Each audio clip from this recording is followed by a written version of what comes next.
Fala pessoal, vamos aqui analisar a fonte de alimentação agora, que eu estou projetando para vocês, uma fonte de baixo custo. Aproveitar, vou dar algumas explicações de como é feita a fonte e o porquê que eu gosto de sempre utilizar a fonte regulada em amplificadores de potência, ok gente? Bom, como todos sabem, né, a fonte de alimentação sempre é renegada em muitos projetos de amplificador, tá? Normalmente alguns fabricantes eles colocam a fonte mais simples possível para reduzir custos de produção do produto, ok pessoal? Então, uma comparação que eu sempre faço, dar um exemplo, a gente precisa almoçar, comer alguma coisa sempre, né? A gente sempre manter alimentado para que a gente sobreviva. Então vamos considerar que, no caso, o amplificador seja a gente e a fonte seja os alimentos que a gente ingere, ok? Então se a gente come uma comida gordurosa, uma comida fast food, né? Normalmente a tendência é que você engorde, né? Perca a sua vitalidade, sua força e comece a entrar no sedentarismo. A mesma coisa acontece com o amplificador se você não tiver uma fonte de alimentação adequada para ele. Você vai querer extrair uma qualidade de áudio dele e ele não vai dar porque ele está sedentário, né? Está se alimentando mal, não faz exercício. Então o que acontece? Esse tipo de situação que a gente compara analogicamente com o ser humano, ela é bem fácil de você perceber nos amplificadores. Muita gente compra um amplificador de boa qualidade, uma placa, digamos assim, e não coloca a fonte correta. Geralmente coloca uma fonte de baixa corrente, ou uma tensão às vezes elevada. Eu não sei o que muitas pessoas fazem, eu sei que fazem da forma correta.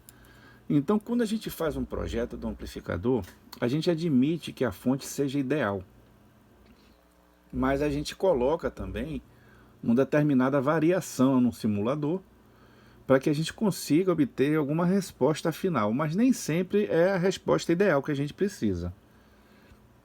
Analisando a fonte, você observa que normalmente você usa um transformador, tá? Que está só configurado aqui o secundário. Eu coloquei uma tensão de 30 volts AC, que vem para retificação. É uma retificação de onda completa, onde eu separo a polaridade positiva e a polaridade negativa. Então, depois que ela sai do transformador em AC, ela retifica. O processo de retificação eu já expliquei em aula como é feito. Eu normalmente adiciono esses capacitores aqui, ou então só 2 capacitores, mas o ideal são 4 capacitores em cada perna aqui da ponte retificadora. O diodo, ele é uma fonte ruidosa, e esse capacitor aqui, ó, ele evita que esse ruído se propague ao longo da fonte.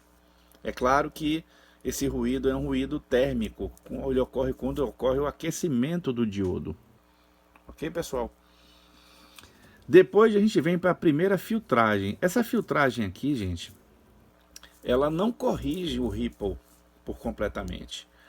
Observe aqui no gráfico, você tem a tensão RMS, né, que a gente sempre analisa, mas a tensão de ripple é medida entre o pico e a tensão RMS aqui, para que você tenha uma noção do equilíbrio de filtragem que você precisa ter na fonte, ok?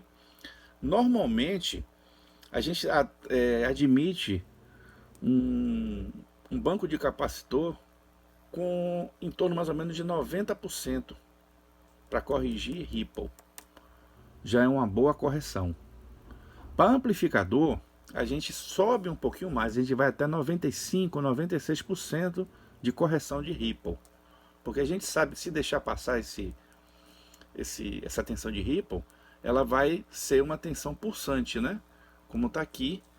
E vai se refletir na saída do amplificador com aquele encorpando os graves, né? Que muita gente pensa que é o grave forte, aquele que está bem pesado. Ele normalmente entra em batimento com a frequência do áudio, se tiver parecido, vamos por 180 Hz, 120, 60 Hz, então ele acopla os 120 Hz da retificação, que no caso é o 120 oriundo porque é uma ponte retificadora de onda completa. Então a frequência dobra, como eu já mostrei para você, 2F. Se for 60 Hz, você vai ter 120. Então esse ruído aqui ele não é contido através desses capacitores. Muitas das pessoas adoram colocar toneladas de capacitor.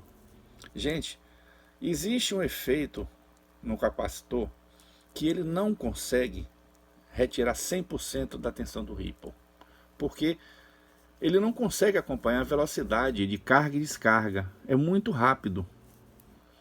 E isso você precisa ter uma SR baixa do capacitor. Então muita gente coloca vários capacitores com essa intenção. É uma boa ideia? É, mas tem um limite máximo que a gente admite, porque se você colocar muito capacitor, vai chegar um limite que ele não vai ter uma resultante boa, ou seja, ele não vai mais corrigir o ripple, e vai sobrecarregar na hora da partida o transformador e a ponte retificadora. Isso vai dando porrada, até que entra em fadiga e você ou queima o secundário, que também é muito difícil queimar, mas provavelmente você vai queimar sua ponte retificadora. Ok, gente? Então tem que ter cuidado e tem que ter um certo equilíbrio na hora de projetar uma fonte. Essa etapa aqui é uma etapa que eu chamo, é um filtro aqui duplo pi, tá? O que acontece aqui nesse tipo de circuito aqui? Isso é um circuito ressonante, ou seja, é um projeto de filtro tipo que só deixa passar uma faixa de frequência aqui, ou seja, você deixa passar em torno mais ou menos de 68 Hz, 70 Hz. Aí você começa a criar a curva de descendência, tá? O sinal ele tem que cair. Então essa aqui é a fórmula que usa, tá? De frequência. Se você quiser saber a atenuação em dB, dB é uma comparação, tá? Tá aqui a fórmula. Vou tentar ver se consigo.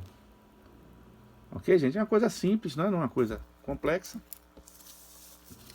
Bom, passando do filtro duplo pi, você vem para outro filtro aqui, que muitos já conhecem, né? Que chamam isso aqui do filtro de quê? Filtro Zobel. Então, na verdade, isso aqui é um snumber que a gente chama. O que ele chega? Se a frequência aqui passar por isso aqui, uma frequência alta, digamos assim, acima de 20 kHz por indução através da rede elétrica, hoje em dia você vê aí muitas fontes chaveadas ligadas na rede elétrica. Então, não pense que esse ruído das fontes chaveadas de outras pessoas não vão passar. Então, a intenção desse filtro é bloquear frequências baixas, que começam a partir de 78 Hz, tá? Só que acontece o seguinte, tem um limite aqui para esse filtro. Não é um filtro ativo, é um filtro passivo. Devido também à corrente que circula na fonte, né? Então, toda a alta frequência que vem, passa por esse circuito aqui e vai para o terra, antes de ir para a etapa de regulação. A fonte que eu estou fazendo para vocês, uma fonte de baixo custo, ela vai parar aqui, tá certo? Porque é uma fonte que não vai ter etapa de regulação. Eu agora vou explicar o porquê que a etapa de regulação é importante na fonte, tá? Então, nós sabemos que depois da retificação e filtragem, nós vamos ter aqui uma tensão aproximada de 42 volts entrando aqui, não é isso? Que vem desse ponto aqui. Então, chegando nesse ponto aqui, essa etapa de regulação vai dar uma atenuação na tensão de 10 volts pelo menos. Essa aqui é uma forma segura para garantir que a tensão de ripple não passe.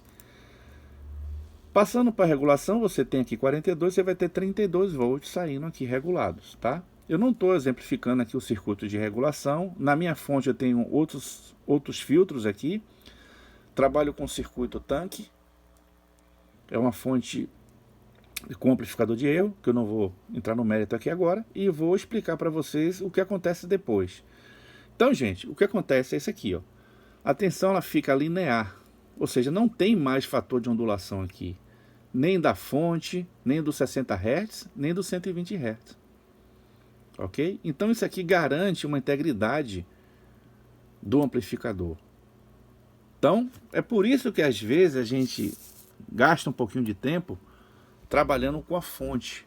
E o que eu venho percebendo nos amplificadores, que é quando eu tiro aqui de uma fonte ideal que eu chamo, uma fonte que eu tenho aqui regulada, que eu sempre faço os testes do projeto com fonte regulada, até para poder você ter uma ideia da corrente, da tensão que está consumindo o amplificador, você tem uma fonte de certa forma ideal.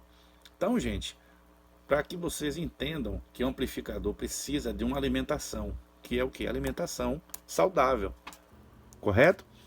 Então, quem vai dar essa alimentação saudável? A fonte de alimentação que tem esse tipo de topologia aqui. Ok, gente? É uma fonte simples, tá? Isso aqui, você vai fazer o cálculo do indutor, fácil, não tem segredo. Depois você faz o tipo do filtro tipo pi e depois o filtro duplo pi. Ok, gente? Então, é isso aí. Esse vídeo é para tentar esclarecer aí para vocês a importância da fonte de alimentação. E fiquem todos com Deus aí e até o próximo vídeo. Um abraço em todos!